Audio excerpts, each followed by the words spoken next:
잠언 28장 15절과 16절을 같이 보시겠습니다. 가난한 백성을 압제하는 악한 관원은 부르짖는 사자와 줄인 곰 같으니라. 무지한 치리자는 포악을 크게 행하거니와 탐욕을 미워하는 자는 장수하리라. 아멘. 1996년도에 개봉했던 영화 중에서 고스트 앤 다크니스라는 영화가 하나 있었습니다.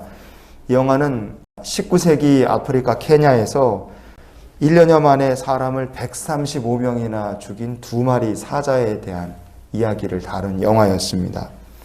이 사자들이 처음에는 배가 고파서 먹잇감으로 사람을 물어 죽였는데 나중에는 재미삼아 사람들을 죽였다고 합니다.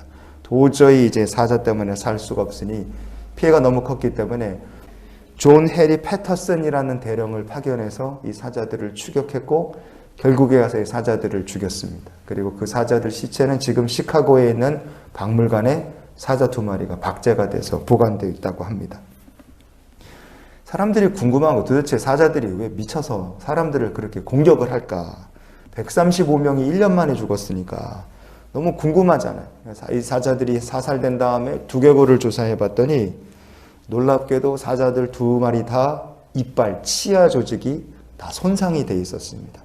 그리고 머리 쪽에는 심각한 크기로 종양이 있었다고 합니다. 그래서 객관적으로 보면 이 사자 두 마리는 다른 동물들을 사냥해서 먹고 살 수 있을 만큼 상태가 정상이 아니었던 겁니다.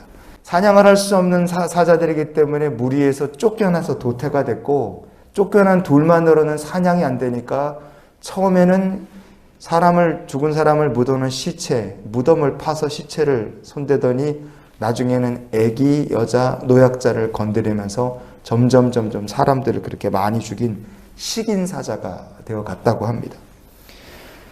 그렇게 많은 사람을 죽인 사자들이 알고 보니 이빨이 망가지고 무리에서 쫓겨난 도태되고 연약한 사자들이었다 하는 게 그게 놀라웠습니다.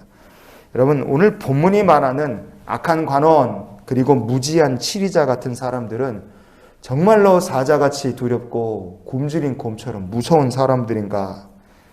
아닐 겁니다. 왜냐? 이 사람들이 진짜 두렵고 강한 존재였다면 가난한 자들을 압제의 대상으로 삼지는 않았을 거라 이겁니다. 그래서 잠언은 이런 사람들을 악한 관원이라고도 하고 무지한 치리자다 이렇게 부릅니다.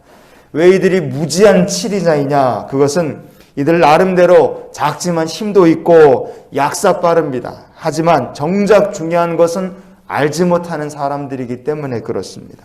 그럼 이들이 알지 못하는 게 뭐냐? 전능자가 계시다는 것을 알지 못하는 거예요. 전능자가 계심에도 불구하고 포악을 행하고 탐욕을 사랑하는 자는 그 최후가 심판이라는 것을 이들이 알지 못하는 겁니다. 성경에 보면 무지한 치리자 대표적인 사람이 하나 있죠. 애굽의 바로왕입니다.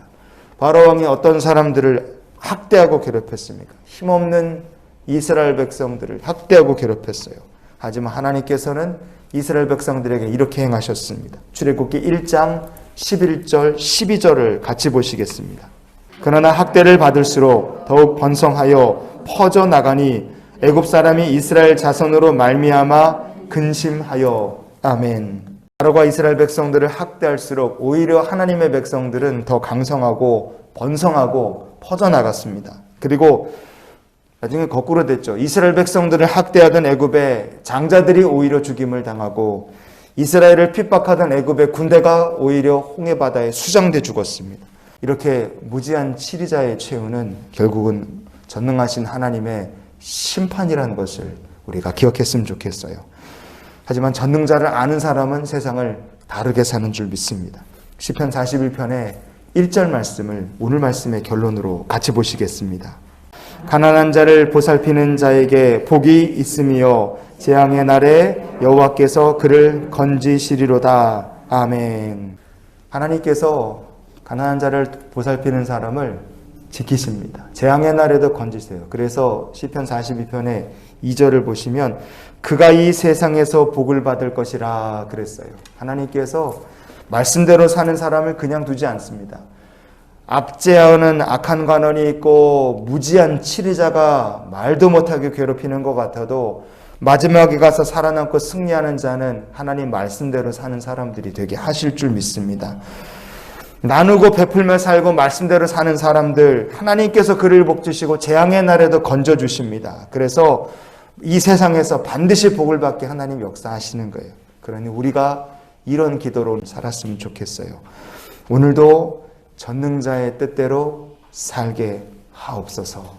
전능자의 뜻대로 사는 성도들은 겉은 엄청 약해 보이지만 속은 실상은 아주 강한 사람들입니다. 왜냐하면 전능하신 하나님께서 힘을 주시고 용기를 주시고 세상 가운데서 은혜로서 지켜주시기 때문에 그렇습니다.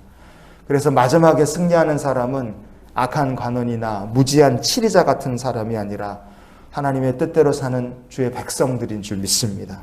오늘도 그래서 전능하신 하나님과 함께 믿음의 길을 걷는 우리 모두가 될 수 있기를 예수님의 이름으로 축원을 드립니다.